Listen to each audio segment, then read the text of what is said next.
자, 첫 번째 뼈 관절염이라고 있어요. 뼈 관절염 오스테오 아스라이티스라고 해서 OA 이렇게 표현을 하고 다른 말로 퇴행성 관절염 이렇게 또 표시를 합니다. 자, 말 그대로 퇴행성이라서 이게 관절을 많이 써서 생긴 병이다라고 생각하면 좋을 것 같아요. 그래서 이제 뼈 관절염이 생기게 되면 가장 먼저 시작되는 부위가 대부분 연골입니다. 연골. 카틸라지, 연골이 마모가 되고 헐거워지고 약간 부분적으로 찢겨지면서 증상이 나타나는 건데, 자, 문제는 연골은 사실은 혈관도 없고요. 혈관도 없고 신경도 분포하고 있지 않아요. 관절염이 심해서 무릎이 아픈 사람들을 얘기를 들어보면 연골이 망가지긴 했지만 연골이 아픈 것이 아닙니다. 관절은 이게 연골로 둘러싸여져 있는데 연골이 까지기 시작하면서 그 아래쪽에 있는 신경들이 드러나면서 아픈 거예요. 자, OA, 퇴행성 관절염의 시작은 연골부터 망가지기 시작하는 거다라고 생각하면 됩니다. 그래서 뭐 노화에 따라서 뭐 나이가 들면서 모든 것들을 다 많이 썼을 거니까 관절 연골도 마찬가지로 말랑해지고 찢기고 마모되면서 통증이 시작되는 거 퇴행성 관절염이라고 합니다. 원인은 뭐 대부분 다 비슷하겠죠. 일단은 1차적으로 많이 써서 생긴 것이 퇴행성이라고 하는 거니까 아무래도 많이 쓰는 관절, 특히 체중을 지탱하고 있는 관절은 항상 체중에 대한 스트레스를 많이 받겠죠. 그래서 특히 무릎, 뭐 척추, 뭐 발목, 엉덩이 관절 등등 그런 체중 지탱 관절에서 더 많이 발생하는 거고요. 경우에 따라서는 척추 같은 경우는 반복 동작 때문에 또는 직업이라든가 또는 생활 습관, 반복적으로 스트레스가 주어지는 거지요. 그런 것 때문에 생기는 경우가 많고, 힙조인트, 엉덩관절 같은 경우는 관절 자체의 문제 때문에 발생하게 되는 경우가 많습니다. 어깨에 비해서 엉덩관절은 조금 푹 들어가 있으면서 굉장히 안정적인 관절이고, 또 어깨보다 훨씬 더 큰 근육, 튼튼한 인대들이 지탱하고 있기 때문에 웬만하면 스트레스를 받는다고 하더라도 웬만하면 잘 견딜 수가 있습니다. 그렇지만 종종 관절 안쪽으로 혈관에 문제가 생기면서 살짝 그 관절 부분이 괴사가 일어나거나 엉덩 관절 자체에 뭐 형태학적인 이상이 있으면 관절염이 생길 수가 있는 거지요. 또 발목 관절 같은 경우는 운동성이 굉장히 좋으면서도 안정적으로 지탱을 해야 되는데 상대적으로 이제 인대가 좀 약한 부분이 있어서 관절 주변의 인대가 손상이 자주 됩니다.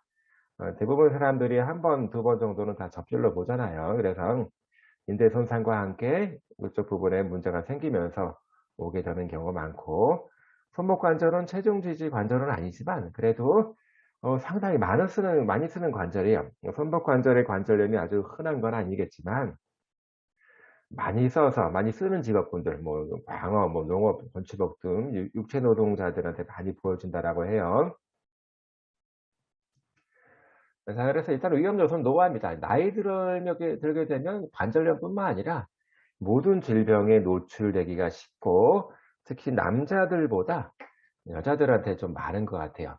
자, 어, 상당히 많은 경우에 남자들이 주로 많이 갖게 되는 질병들은 치명적인 병들이 있죠. 뭐 뇌졸중이라든가 심장병처럼 죽을 수도 있는, 뭐 죽음에 이를 수도 있는 그런 질환들은 상대적으로 남자들이 좀 더 많은 것 같고, 그리고 덜 치명적인 것들, 관절염, 뭐 척추 질환 등등등 이게 빨리 치료가 안 되고 만성화되는 그런 질환들은 여성들이 좀 많은 것 같아요.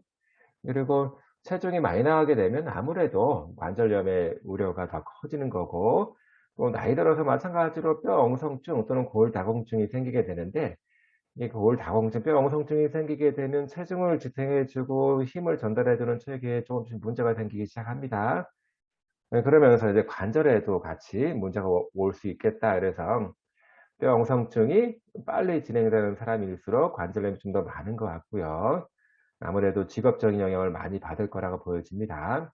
그리고 종종 운동을 너무 안 하거나 아니면 운동을 너무 많이 해서 관절염이 생기는 경우도 있고, 기왕력이라고 하는 거는 이전에 관련된 문제가 있는 그런 경우를 기왕력이라고 해요. 그런 뭐 관련 문제가 이전에 있었다라고 하면 아무래도 연골 손상이 더 빨리 올 수가 있습니다. 그리고 근육 기능이라든가 고유 감각 기능, 관절의 움직임, 근육의 움직임 그런 것들을 잘 모르게 되면 상당히 이제 그 관절염에 취약해지는 거고, 또 최근에는 대부분 모든 질병들을 유전적인 성향으로 많이 고려하고 있습니다. 아무래도 이제 다른 집안에 비해서 이제 관절염이 좀 많이 걸리게 되는 집안들이 있는 겁니다. 그래서 여러분들도 일어날 때 똑바로 식일자로 딱 일어나야 되는데 무릎이 이렇게 많이 꼬이면서, 보편적으로 엉덩관절과 무릎 관절의 근력이 부족한 분들이 올라갈 때, 일어날 때 또는 계단 올라가고 내려갈 때 무릎 모양이 일자로 유지를 못하는 경우가 많은데, 그런 경우는 이제 한 번은 괜찮고 두 번은 괜찮은데 반복적으로 하게 되면, 반복적으로 그런 자세가 나타나면 무릎 자체에 주어지는 스트레스의 밸런스가 깨지는 거지요. 그러면서 관절염에 좀 취약하게 됩니다. 관절염이 요렇게 정상적인 관절에 비해서 매끈하게 연골이 유지되는 게 아니라 까지는 겁니다. 그러면 요런 요 까진 부분에서 신경이 노출되면서 굉장히 아파지는 거예요. 만일에 연골에 정말 신경이 잘 분포되고 있다라고 하면 체중 지탱할 때 아래 위 뼈들이 맞닿을 때 굉장히 아프겠죠. 그러지 말라고, 연골에는 신경이 분포되어 있지 않고 연골 바로 아래쪽에는 촘촘하게 분포되어 있습니다. 요렇게 연골이 마모되면서 신경이 드러나서 아프게 되는 거예요. 관절염이 굉장히 아픕니다. 이건 정상적인 엑스레이입니다. 이게 정상 엑스레이고, 정상적인 엑스레이를 보게 되면 보기에도 가장자리가 이제 매끈하게 보이고, 위아래쪽에 있는 관절면이 딱 붙어 있는 게 아니라 이렇게 공간이 있죠, 공간이. 예. 여기 윤활액이 채워져 있으면서 뼈끼리 딱 눌러붙어 있지 않고 공간이 좀 떨어져 있습니다. 그런데 관절염이 있으신 분들을 보게 되면 1차적으로 이런 공간이 없어져요.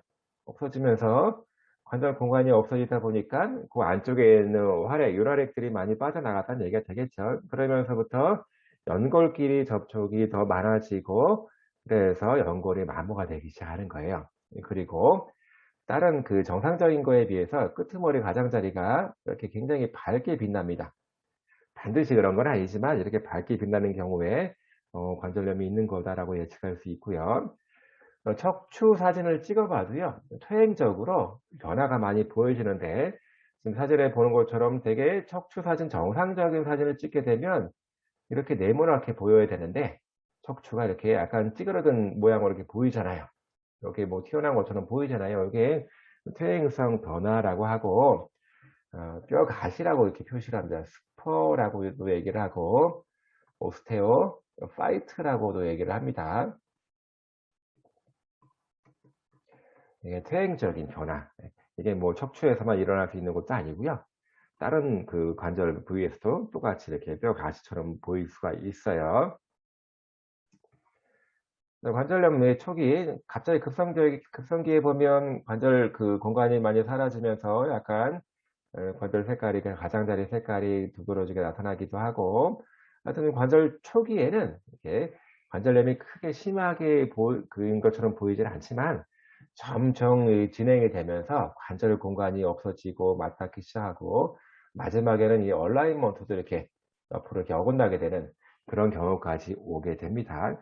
이런 경우는 상당히 많이 아플 거예요. 관절이 막 접촉이 되기 시작하면서부터 마찰도 늘어날 거고, 관절이 심하게 꼬이게 되면 굉장히 아프기 때문에 어떤 경우에는 물리치료라든가 다른 방법을 가지고 치료가 안 되는 경우도 많이 보여집니다.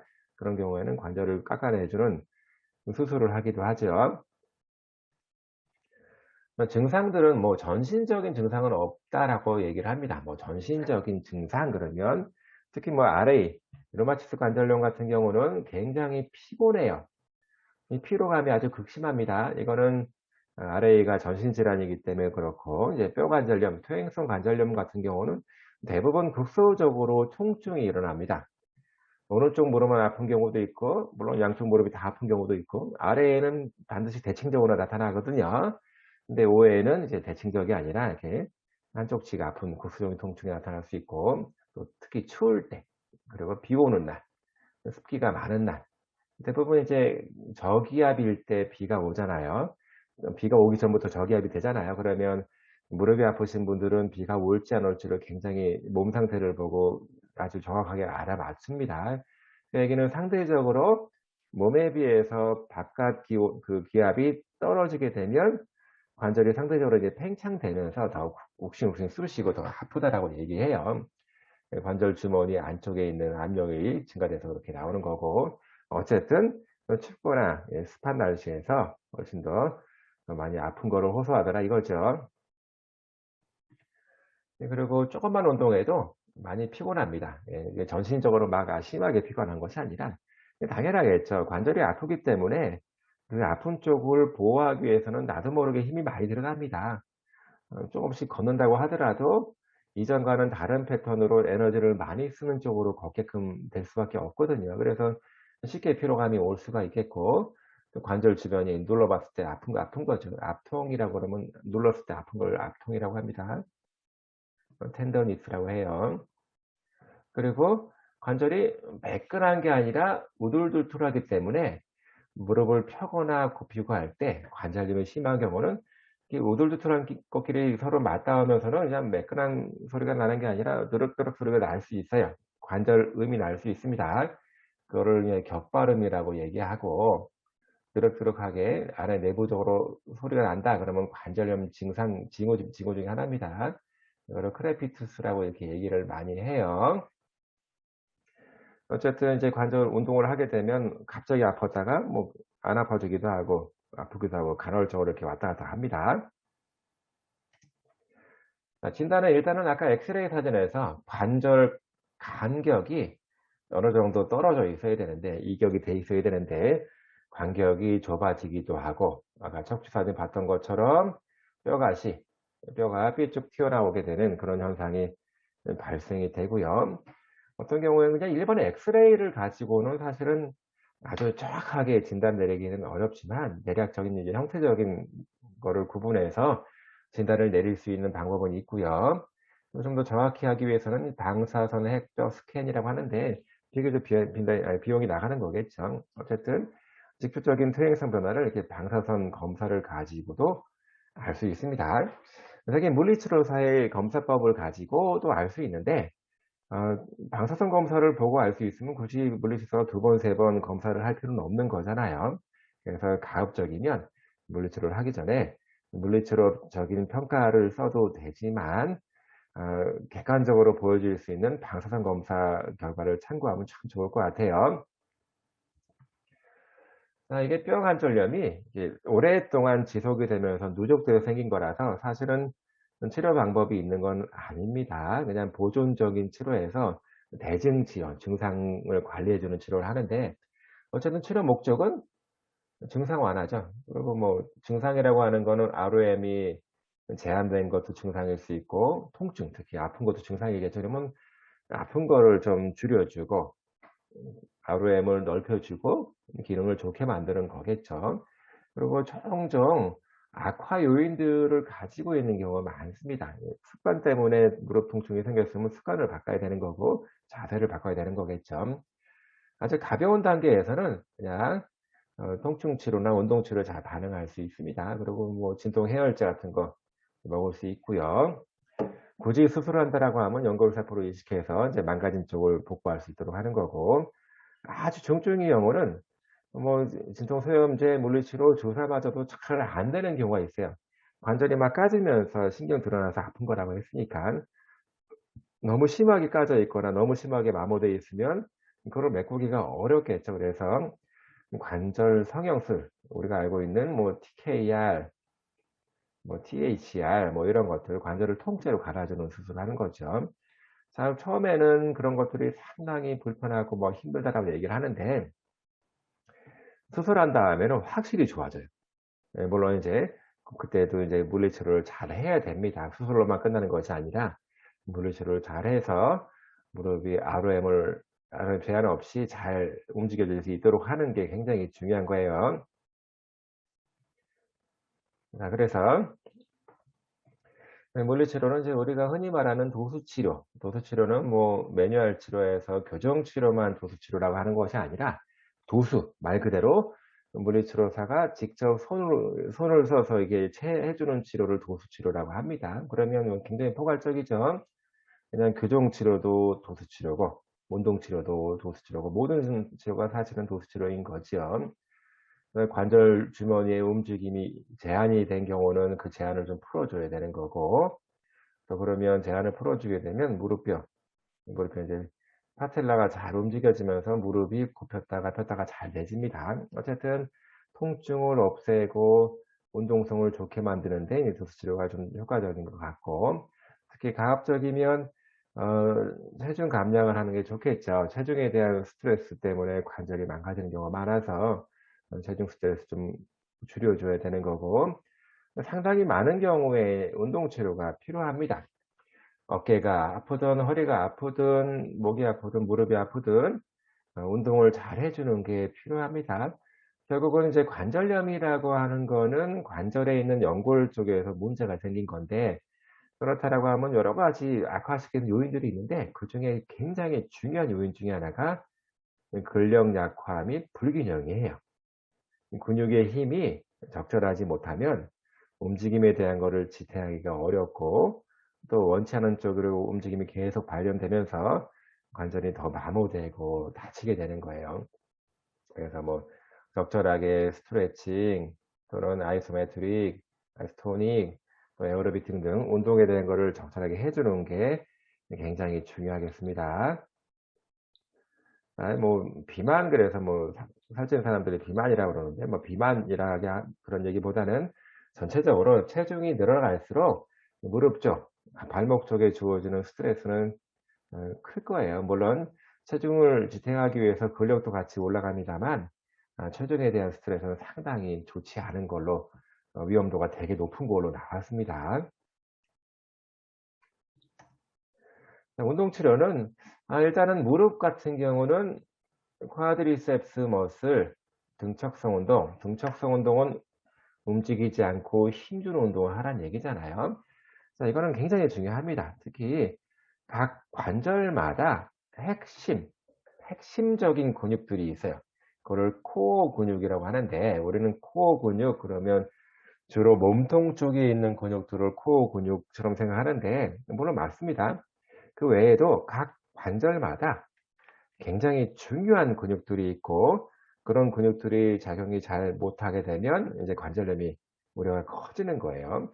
대부분들은 그 관절을 움직이는 근육 또는 관절을 안정적으로 잡아주는 근육, 이렇게 구성되어 있는데, 대부분의 경우에 특히 이제 안정성을 높여주는 근육들을 코어 근육이라고 합니다. 그래서 그 근육들이 약하게 되면 아무래도 관절의 밸런스가 틀어지면서 관절염의 우려가 위험성이 커지는 거지요. 그래서 쿼드리셉스 근육에서도 아마 들어본 적이 있을 겁니다. VMO, 바스투스 메디알리스 오블리크라고 하는 거. 그러니까 각의 관절마다 이런 식의 중요한 핵심 근육들이 있습니다. 그런 근육들을 잘 단련시키려고 노력을 하는 거예요. 자, 이렇게 무릎 벽에 기대고 이렇게 스쿼팅 하는 것도 VMO를 단련시키는데 굉장히 효과적인 방법이에요. VMO는 오픈 체인으로 운동하는 것보다 클로즈 체인으로 운동하는 게 훨씬 중요하다, 이렇게 더 효과적이다 얘기를 하는 거고, 스텝 그 계단 한 개 정도를 올라갔다가 내려갔다 하는 걸 스텝업 다운이라고 얘기하고요. 또 노인들한테 스트레칭 운동 굉장히 많이 필요합니다. 스트레칭이 안 되면, 관절 아로의 확보가 안 되면 우리가 움직일 때 근력 밸런스도 틀어지게 됩니다. 그리고 체중을 많이 지탱하지 않는 상태에서의 운동에서 그 정도의 자전거 타기도 괜찮고, 특히 종아리근, 이거는 아킬레스건 짧아지기 쉽거든요. 그리고 요거 햄스트링, 그리고 넙다리 네갈래근 중에서 렉투스 페모리스 머슬, 넙다리 고등근, 스트레칭이 꼭 필요한 근육들입니다. 네, 자, 그래서 이제 미국 APTA, 그 미국 물리치료 협회에서 이렇게 뼈 관절염 또는 퇴행성 관절염을 위해서 몇 가지 운동에 대한 그 제한 사항을 해서 권장 사항이 있습니다. 중요한 거는 개인의 능력에 맞게 모든 걸 조정해야 됩니다. 사람들마다 근력 수준이 틀리고 건강 수준이 틀리기 때문에 똑같은 운동을 적용시키면 어떤 사람들한테는 굉장히 무리가 될 수도 있고 어떤 사람들은 좀 더 편하게 운동할 수도 있는 거겠죠. 그렇게 되면 안 되기 때문에 개별 어르신들에 대한 상태를 파악해서 근력 운동을 계획을 하라라고 하는 거고 운동을 계획하라는 얘기고요. 그런데 중요한 거는 확실히 근력이 떨어지면 기능도 떨어집니다. 노인들이 왜 이렇게 젊은 사람들보다 왜 이렇게 많이 넘어질까요? 예, 근력 또는 유연성의 문제가 돼서 그렇습니다. 예를 들어서 우리 걸을 때 발을 땅에 끌지 않고 걸을 수 있잖아요. 그러기 위해서는 무릎을 구부려 올려 와야 되고 발목을 쫙 당기면서 들고 와야 됩니다. 근데 노인들은 무릎을 올리고 발목을 당길 만한 힘이 살짝 부족하면서 발이 조금씩 끌리게 됩니다. 그러면 걸려서 넘어지는 거예요.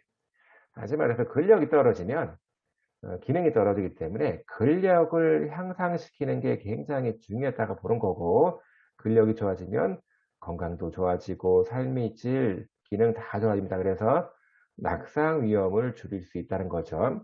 낙상이라고 하는 건 넘어지는 거잖아요. 넘어지는 거가 문제가 있을까요? 넘어지면 큰일 나나요? 네, 큰일 납니다. 넘어져서 살짝 피부만, 뭐 손만, 무릎만 까지면 괜찮은데 특히 어르신들 같은 경우는 대부분 다 골다공증, 뼈 옹성증이 있다라고 가정을 해야 돼요. 넘어지면 이제 골절이 있으면 굉장히 어려워집니다. 굉장히. 그래서 이제 개별적으로 운동 프로그램을 잘 구성해서 특히 구성해야 되고 특히 운동 강도에 대한 거를 설정하는 거 굉장히 중요합니다. 그런데 한 번에 콱 큰 거 무게를 막 들으면 아무래도 개인적으로 무리가 될 거니까 점진적으로 근력 운동을 잘 처방해야 됩니다. 이게 물리치료사의 굉장히 중요한 역할 중에 하나예요. 그냥 무조건 틀에 박힌 대로 처방하는 것이 아니라 개인 능력에 맞게. 그리고 또 이런 경우 있죠. 운동을 하다 보면 근력이 좋아지잖아요. 그러면 이전보다는 좀 강도를 높여서 운동을 시켜야 되는 거죠. 이전처럼만 계속 운동을 시키면 더 이상 근력은 좋아지지 않을 수 있습니다. 그래서 주기적으로 그 운동 프로그램에 대한 거를 업데이트를 시켜야 돼요. 자, 수중 에어로빅 운동이 상당히 괜찮아요. 체중에 대한 스트레스를 줄이면서 물 자체가 몸에 대한 저항 운동이 되는 거지요. 그래서 물에 들어가서 설렁설렁 걷기만 해도 상당히 근력 운동에 도움이 되고 유산소 운동에 도움이 됩니다. 또 수중에는 걷기 그냥 편하게 걸으면 됩니다. 또 이렇게 발이 닿지 않은 데서 에어로빅 운동을 해도 되는 거고요. 뭐 어떤 경우에는 조끼 입고 해도 되고 어쨌든 물에서 이렇게 활동을 하는 게 상당히 도움이 되겠다라고 보는 겁니다. 자, 그래서 몇 가지 고려사항, 치료할 때 고려사항이 있습니다. 일단은 관절 상태를 항상 우리가 고민해 줘야 돼요. 관절 자체가 문제가 있다고 보여지는 거기 때문에 관절을 어떻게 되는지를 잘 보아야 될 필요가 있는 거고요. 그리고 특정 관절에 반복적인 스트레스가 가지 않도록 하는 게 중요합니다. 가뜩이나 관절염이 있어서 불편한데 반복적으로 움직이게 되면 불편한 쪽에 스트레스 더 커지면서 더 안 좋아질 거고 또 운동 중에 어떤 불편감이 있는지를 계속 물어봐야 돼요.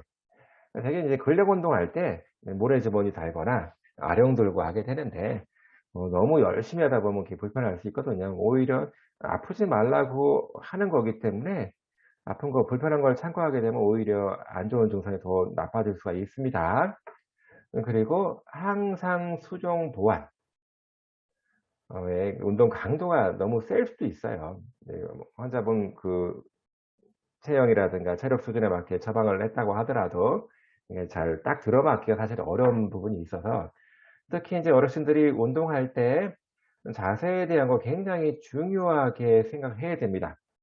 운동은 약이 될 수도 있지만 잘못된 운동은 독이 될 수도 있습니다. 그래서 좋은 효과만을 보기 위해서는 항상 자세가 어떤지 봐야 되고 운동 반응에 대한 거를 잘 관찰해 볼 필요가 있어요. 그리고 운동 강도가 좀 세다 보면 이게 약간은 통증이라든가 피로감 되게 안 좋은 증상들이 나타날 수가 있거든요. 그러면 이거는 분명히 운동 강도가 센 거기 때문에 운동 프로그램을 수정해야 돼요. 강도를 줄이든지 기간을 빈도를 줄이든지 해야 됩니다.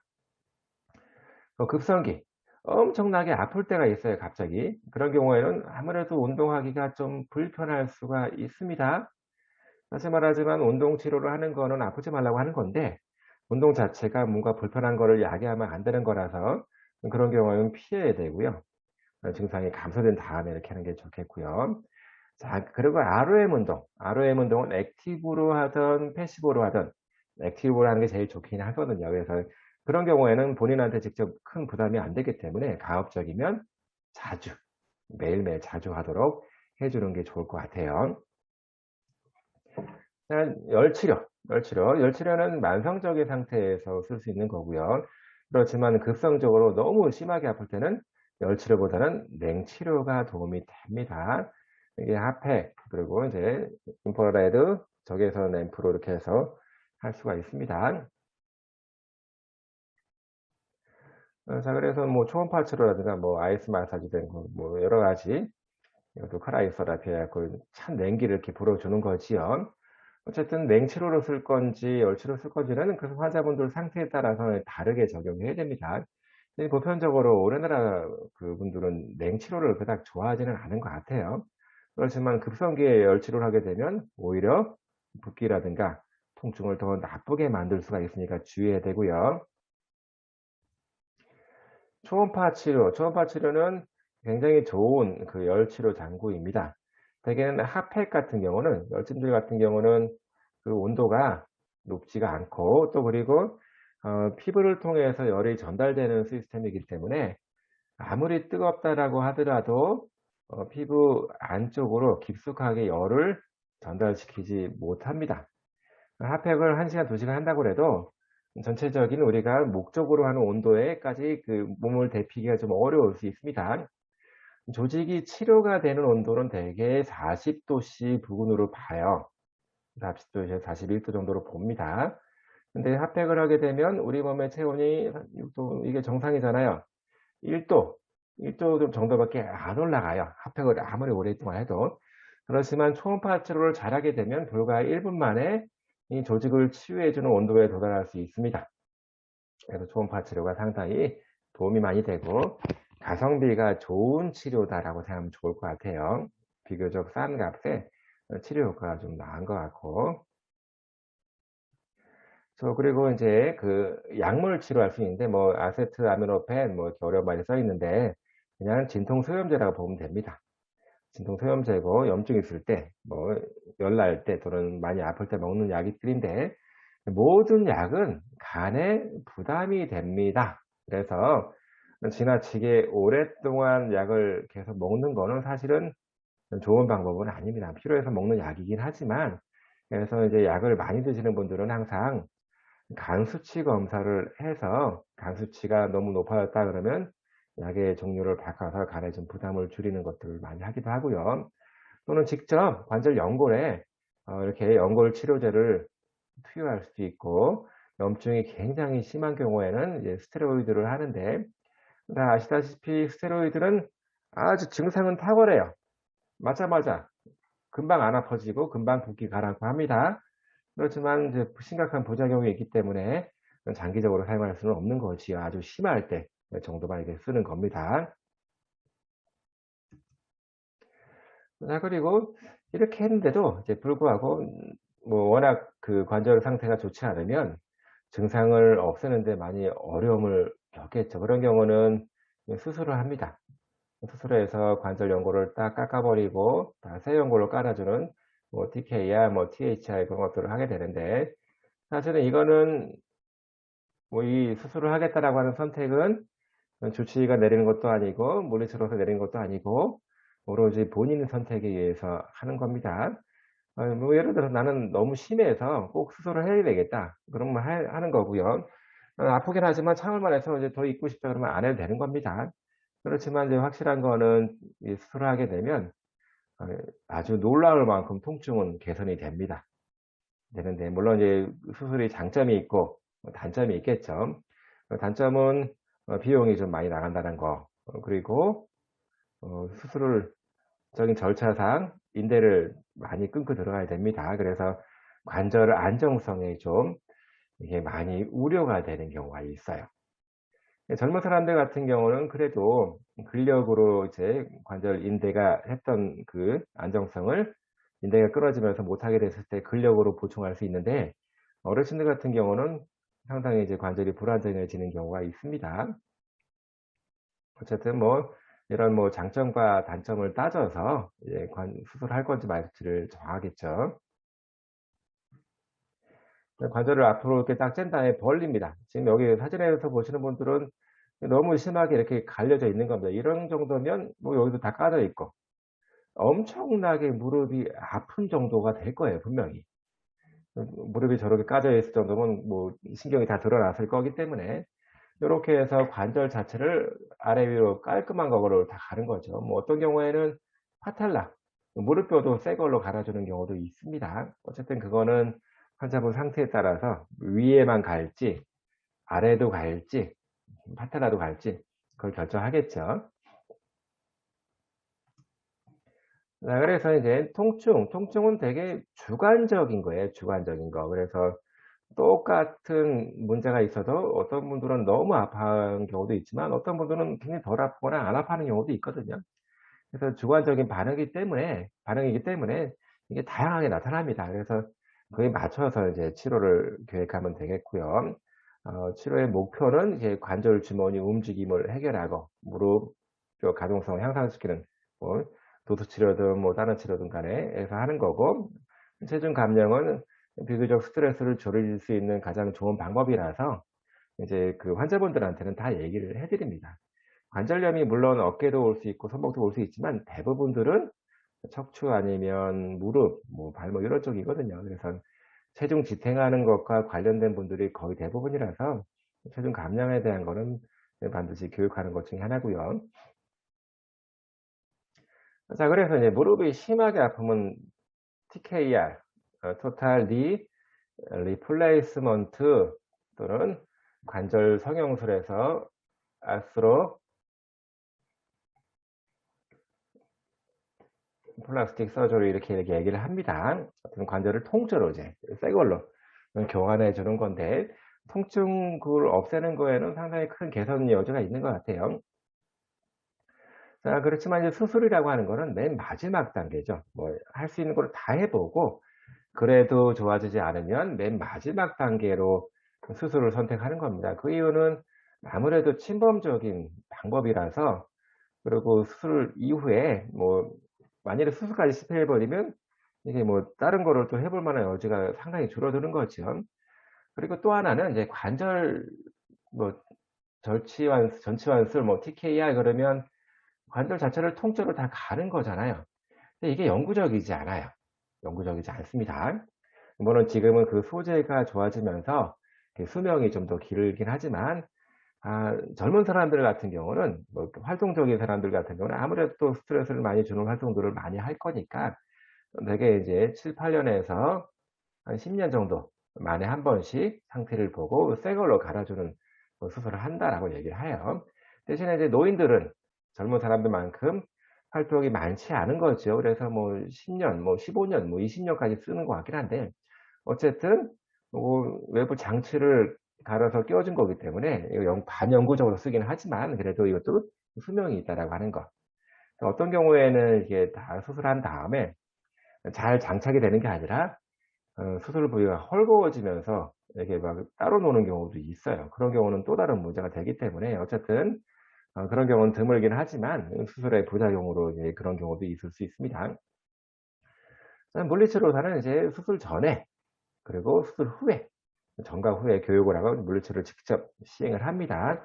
수술 전 교육으로 해서 관리해 주는 거를 리해빌리테이션이 아니라 프리해빌리테이션이라는 말을 써요. 어쨌든 그렇게 했을 때 좀 효과가 더 큰 것 같더라, 그런 논문들도 많이 나와 있습니다.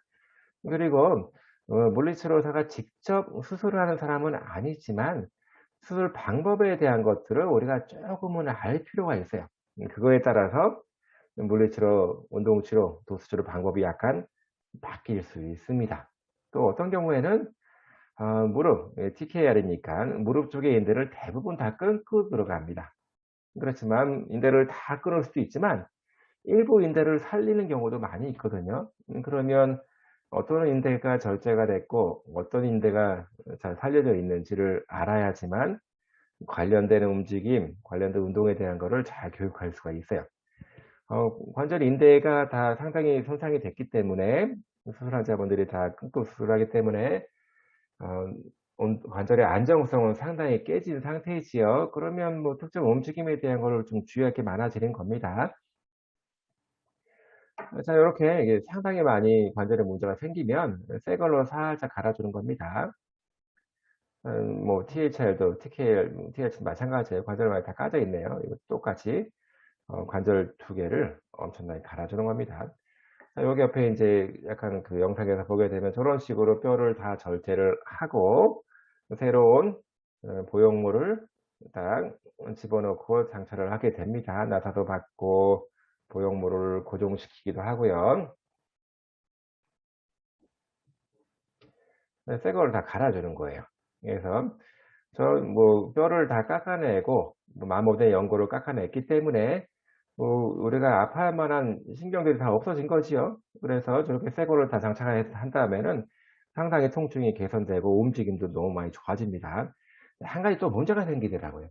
관절염증이 이렇게 엄청나게 심할 때는 움직임이 되게 뻣뻣하고 좋지 않았어요. 근데 지금은 관절을 인대도 다 자르고 관절을 새 거로 갈다 보니까 움직임이 너무 좋아지는 거예요.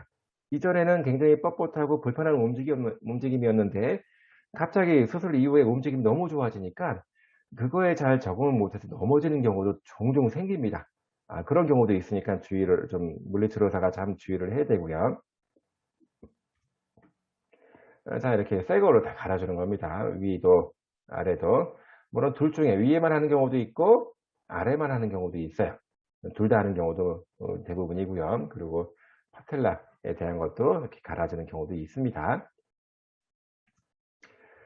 근위상, 이제 관절 치환술, 긍비사, 이거는 뭐 그 물리치료사가 절대적으로 알아야 될 건 아니지만 그래도 보로사항 중에 하나니까 절대적 근위상, 절대 이제 이 수술을 할 수 없는 건 감염, 폐혈증 또는 어 신경 쪽이 너무 심하게 안 좋아져 있는 경우라서 관절에 문제가 생긴 경우, 그리고 악성 종양, 이런 것들은 이제 절대 하면 안 될 거고, 상대적 금기증은 안 하는 게 좋은데 음 필요하면 할 수 있는데 안 하는 게 좋은 것들 보면 뭐 진행성 신경 질환이라든가 뭐 전립선 절제술, 뭐 근육, 뭐 어쨌든 간에 수술하기 전에 고려 사항이 많은 그런 금기 사항을 이렇게 상대적 금기 사항으로 얘기하고 있습니다. 수술 전 처치에서는 일단은 환자분들이 동기가 많이 떨어져 있는 경우가 많아요. 이게 맨 마지막 단계로 선택하는 거잖아요. 다른 치료를 다 했는데도 불구하고 증상 개선이 없어서 수술을 하기로 마음먹은 거라서 상당히 모티브가 좋지 않은 경우도 있습니다. 그렇지만 이제 수술하게 되면 통증이라든가 굉장히 깨끗하게 해결돼서 그 동기 유발을 좀 잘하게 되면 기능적인 그 향상도 굉장히 빨리 오는 경우가 많아요. 수술 전에는 항상 그런 것들 동기 유발 또는 재활 과정이 어떻게 될지에 대한 거를 대략 설명해 주는 거고, 그리고 수술한 이후에 어떤 자세를 취하는 게 좋은지. 자, 이게 TKR이든 THI든 이 수술적인 방법을 좀 잘 알게 되면 어떤 움직임이 굉장히 안 좋고 어떤 자세가 안 좋은지를 우리가 다 알 수 있습니다. 그래서 가장 무리가 안 되는 자세로 앉는 거, 서는 거, 눕는 거, 그거 다 알려줘야 되고요. 그리고 가능한 한 이제 빨리 걸으면 좋은데, 그거는 뭐 스스로 경과를 봐야 되겠지만, 어쨌든 주변 근력 강화라든가 이제 보행, 걷는 거에 대한 것들을 많이 얘기를 해줘야 됩니다. 자, 그리고 이제 일단은 환자분의 걸음걸이 패턴을 쫙 보게 되면 그동안 무릎이 얼만큼 안 좋았는지를 대략적으로 알 수 있겠지요. 그리고 수술 이후에 무릎 운동, 수술해서 무릎 움직이기가 힘들다. 네, 그러면 우리가 뭐 움직임을 크게 많이 하지 않고도 할 수 있는 운동법들이 있잖아요. 그런 것들을 미리 운동 처방을 해 주고, 또 이제 환자분이 불편하지 않게 살아갈 수 있도록 주변에서 이제 거동하는 거에 대한 것들도 다 알려줄 수 있고, 필요하면 지팡이 같은 거 쓰는 것도 알려줄 수 있죠. 또 특히 이제 그 인제 십자인대 제거술을 했을 때 또 인공보형물 났을 때 이게 잘 어긋나는 경우가 되게 많아요. 십자인대의 역할을 좀 알게 되면 어떤 식으로 움직임을 하지 말아야 될지가 나옵니다. 십자인대 그러면 무릎이 이렇게 있고 이쪽이 앞쪽이고 뒤쪽이에요. 요렇게 있어서 티비아에서 앞쪽에 있는 게 앞십자인대, 뒤쪽에 있는 게 뒤십자인대잖아요. 뒤십자인대라고 하는 거는 넙다리뼈에 대해서 정강이뼈가 뒤로 가는 거를 얘가 탁 잡아주고 있는 겁니다. 자, 그런데 뒤에서 요렇게 붙어 있는 근육이 뭘까요? 햄스트링이잖아요, 햄스트링. 햄스트링 근육이 쭉 당기게 되면 무릎이 굽혀지면서 뒤쪽으로 자꾸 빠져나가려고 해요. 그렇기 때문에 만일에 그 뒤십자인대를 제거한 사람 같은 경우는 무릎 관절 굽힘 운동을 굉장히 조심해야 됩니다. 왜? 뒤쪽으로 더 슬라이딩, 글라이딩, 미끄러지는 운동이 일어나기 때문에 관절이 어긋나게 되는 경우가 많습니다. 자, 이래서 우리가 어떻게 수술했는지, 어떤 인대가 절제가 됐는지를 알아야 하는 거예요. 자, 그리고 모든 수술의 합병증 중에 하나가 깊은 정맥 혈전증 아니면 폐렴이에요, 폐렴. 이거는 이제 무릎 수술뿐만 아니라 모든 수술의 합병증입니다. 일시적으로 전신마취를 하고 이제 잠들었다가 깨어난 거잖아요. 뭐 큰 움직임이 없었기 때문에 가래가 많이 쌓이면서 폐렴이 될 수도 있고 혈전이 생기면서 깊은 정맥을 막는 그런 경우가 있습니다. 자, 그런 경우에는 운동하다 보면 환자분들이 아플 타이밍이 아닌데 굉장히 아파하고 불편한 경우가 있어요. 예, 그런 식의 우리가 운동하다 보면 알 수 있는 그런 징후들이 있습니다. 어쨌든 이거를 잘 살펴봐야 되고, 수술 부위 꼬매자리, 네, 꼬매자리 요렇게 꼬매잖아요. 수술 피부를 크게 꼬매기 때문에 이게 피부가 많이 당겨서 ROM이 안 나오는 경우가 상당히 많아요. 그리고 대부분의 수술은 수술한 다음에 거기 그 액체가 고이기 때문에 대부분 그 액체가 빠져나갈 수 있는 관과 주머니를 달아줍니다. 그런 나오는 그 플루이드가 많은지, 액체가 많이 나오는지 봐야 되고요. 특히 이제 넙다리, 내갈렉은 근력을 강화한다. 되게 중요한 거고, RM 확보, 그리고 독립적인 보행, 혼자서 거동할 수 있도록 만들어주는 것, 필요하면 지팡이를 쓸 수도 있는 거지요. 자, 그래서 초기에는 지속 수동 운동, Continuous Passive Motion, CPM이라고 합니다. 자, 이게 왜 초기에 중요하냐면요. 이거는 사실은 그 CPM이 없으면 물리치료사가 그 패시브 RM 운동을 상당히 오랫동안 해줘야 됩니다. 사람이 힘으로 조정하기가 힘들죠. 그래서 천천히 내 힘으로만 자꾸 움직이게 되면 너무 힘들어서 이거를 장비에 걸어서 느릿한 움직임으로 해서 각도를 설정해서 계속 움직이게 해주는 거예요. 확실히 CPM을 하고 안 하고가 애호에 큰 영향을 미칩니다. 애호를 좋게 만드는데 굉장히 중요해요. 무조건 하고 있습니다. 다시 말해서 이제 이거는 무릎을 구부렸다가 폈다가 속도를 느린 속도로 하는 거기 때문에 무릎 굽힘에 대한 ROM을 잘 확보하기 위해서 하는 거예요. 그래서 어쨌든 무릎이 잘 구부러지면 그만큼 빨리 퇴원할 수도 있고 또 기능도 훨씬 더 좋아지는 거예요. 아니, 문제는 너무 오랫동안 하면 안 됩니다. 가급적이면 액티브한 쪽으로 가야 되겠죠. 또 상처 부위가 무릎 앞쪽에서 이렇게 다 꼬매놨는데 무릎을 굽히게 되면 이게 벌어지면서 상처가 또 벌어지는 경우도 있어요. 그런 경우 이제 상처 부위의 그 상태를 항상 확인하면서 운동을 해주는 것도 중요하겠습니다. 이렇게 장비를 걸어주는 겁니다. 그래서 무릎이 굽혀지는 각도도 조정할 수 있고, 그리고 속도 등 굉장히 안전하게 할 수 있어요. 안전하게. 굉장히 오랫동안 사실은 합니다. 예, 초기에 굉장히 3일 동안 뭐 굉장히 오랫동안 할 수 있고, 그리고 가능하다면 조금씩 RM 범위를 넓혀가면서 세팅을 해주는 거지요. 초기에는 너무 많이 하는 것보다는 이제 30에서 40도 정도를 이내에서 해 주는 게 좋겠다라고 나오고 있습니다. 그리고 다리 쪽이 부을 수 있기 때문에 발목 펌핑 운동이라고 하는 거는 발목을 까딱까딱 움직여 주는 거예요. 그래서 "발은 제2의 심장이다."라고 하는 거를 들어본 적이 있을 겁니다. 그래서 가만히 서 있거나 앉아 있게 되면 혈액은 다 중력 때문에 아래쪽으로 많이 쏠리겠죠. 그러면 다리 쪽에서 많이 모여 있으면 종아리가 붓거나 발이 붓게 되는데, 그래서 발 쪽에서 저렇게 근육 운동을 반복적으로 해 주면 근육 사이사이에 있는 혈관들을 근육들이 쫙쫙 쏴 주면서 심장으로 혈액이 복귀하는 거를 도와줍니다. 그래서 이거를 발목 펌핑 운동, 펌프 운동 요렇게 얘기하는 거고요. 또 직접적으로 무릎을 수술했기 때문에 처음 초기에는 적극적으로 무릎을 굽혔다 폈다 하는 게 상당히 불편할 수 있겠죠. 그래서 안 움직이고 등척성으로 힘줘서, 특히 요거 쿼드리셉스 근육 또는 글루티우스 맥시무스 머슬 이런 뭐 기타 근육들도 전부 다 등척성으로 해 주는 게 초기에는 좋을 것 같아요. 자, 그리고 이제 요렇게 발을 딱 올려서 무릎에 힘주는 거, 요렇게 힘주게 되면 아무래도 다리에 있는 힘의 무게가 무릎 쪽으로 이렇게 쏠리면서 눌려질 수가 있기 때문에 가급적이면 좀 조심해 주는 게 좋을 것 같습니다. 그래서 무릎의 체중을 지탱할 수 있을 정도가 됐을 때 하는 게 좋겠다라고 보는 겁니다. 최근에는 오랫동안 입원시키지 않습니다. 며칠만 딱 관리해 주고 다 보행을 할 수가 있는 단계가 되기 때문에 이제 바로 퇴원을 시키는 것 같아요.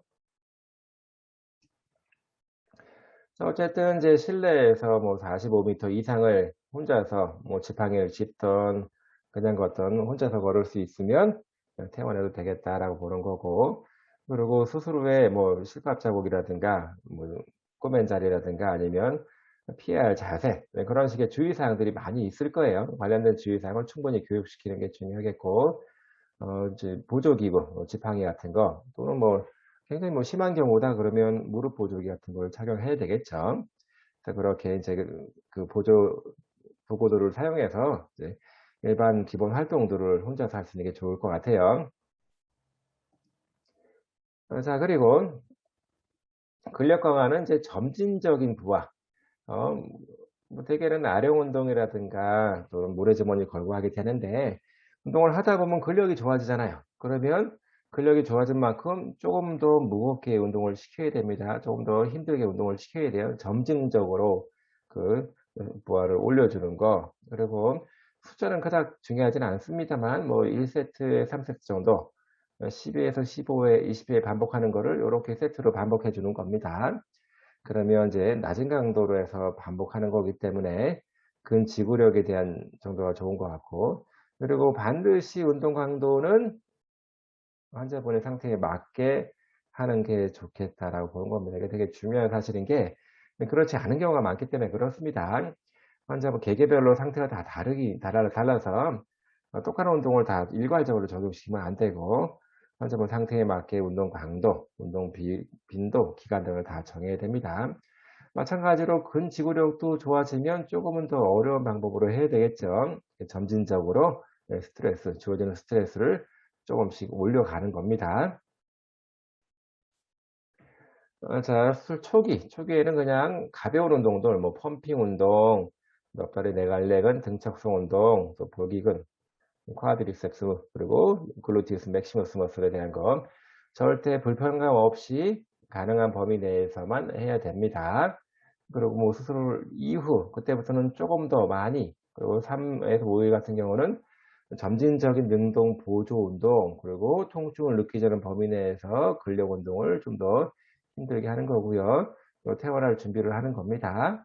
그리고 간헐적으로 이제 입원 치료를 끝내고 집에 갔기 때문에 그냥 집에 있는 것보다는 어차피 그 주치의를 보러 자주 와야 되기 때문에 이따가 음식 외래 물리치료를 하게 되는데, 이제 좀 시간이 지난 다음부터는 좀 더 심한 운동을 해도 됩니다. 자, 그래서 뭐 이렇게 오금에다가 뭘 이렇게 놓고 무릎을 쭉 펴서 뒤꿈치가 살짝 들린 상태로 해서 여기다 힘주고 있는 거, 요거 살짝 들어서 뻗치고 있는 거, 하지 직관상 운동, 스트레이트 렉 레이즈, 그래서 SLR 운동이라고도 합니다. 누워서 다리 벌리는 거 이거 굉장히 쉽겠죠. 이거는 뭐 스트레스 많이 없이 할 수 있는 얘기고 또 좀 시간이 좀 지났는데도 불구하고 무릎이 잘 안 펴지면 여기 발에다 뭐 하나 개 놓고 살짝 눌러 가면서 이거를 스트레칭 하는 것도 셀프로 할 수 있는 거예요. 자, 이거 가끔 수술한 다음에 여기저기가 굉장히 예민하게 아파하는 사람들이 있습니다. 특히 그 수술 부위를 아주 심하게 아파하는 경우도 있는데 그런 경우는 CRPS라고 이렇게 약자로 많이 씁니다. 복합 부위 통증 증후군. 물론 이제 TKR 수술하고 요렇게 이런 증상을 보이는 거는 뭐 많지는 않습니다만 종종 통증이 또 예민하게 너무 통증이 심한 경우에는 종종 CRPS라고 진단되는 경우도 있습니다. 사실은 이것도 특별한 원인을 알고 있기보다는 어 잘 모르는 상태로 너무 심하게 아파하는 거예요. 굉장히 예민하게 아파하게 되기 때문에 초기에 관리가 안 되면 상당히 관리하기가 어려워집니다. 다시 말해서 통증은 되게 주관적인 느낌이잖아요. 통증에 영향을 미칠 수 있는 여러 가지 요인들이 있기 때문에 그 요인들을 모두 통제해서 관리하기가 좀 쉽지가 않습니다. 그래서 이게 초기에 잘 관리가 안 되면 상당히 다른 문제가 또 나올 수 있어서 교감신경 차단술에서 신경 차단, 신경 절제를 하는 거예요. 그런 식의 방법을 쓸 수밖에 없습니다. 이건 맨 마지막 방법인 거고요. 그래서 되게 뭐 통증의학과라든가 그런 데서 이제 통증과 관련된 인지, 뭐 행동적인 거를 컨트롤해 주고 약물을 쓰고 하는 여러 가지 방법들을 가지고 조기에 치료가 돼야 됩니다. 그냥 단순하게 수술했기 때문에 아파요가 아니라 그거 이상으로 굉장히 민감하게 아파하는 경우들이 많거든요. 어쨌든 이것도 초기 관리가 굉장히 중요합니다. 자, 그래서 이제 기능적, 여러 개 수술적 목표를 어 통제하기 위해서는 대개 목표를 먼저 통증을 줄이는 거, 이제 ROM을 향상시키는 거 또는 엉덩 근육을 강화시켜서 기능을 좋게 만드는 거겠죠. 대부분은 다 이제 잘 걸을 수가 있으세요. 물론 이제 많이 불편하거나 체중이 좀 많이 나가신 분들은 좀 오래 걸리기도 하지만 대부분은 비교적 빠른 시간에 걷고 잘 다닐 수가 있습니다. 그래서 많이 좋아질 때 적절한 재활 프로그램을 하는 게 상당히 중요하겠죠. 그리고 이제 이거는 무조건 합니다. 물리치료 의사가 하기 싫어도 무조건 합니다. 해야 됩니다. 예, 가능한 빠른 시간 내에 패시브 ROM 운동이라도 해 주면 상당히 그 합병증들, 수술의 합병증들 또는 이제 그 기능적인 합병증들을 예방하는 데 상당히 도움이 됩니다. 그리고 무릎이 90 도까지에 도달하는 시간을 굉장히 빠르게 만들 수 있어서 퇴원을 비교적 빨리 할 수 있는 그런 키트를 만들어 줄 수가 있어요. 그래서 무조건 CPM은 무조건 하는 것 같습니다.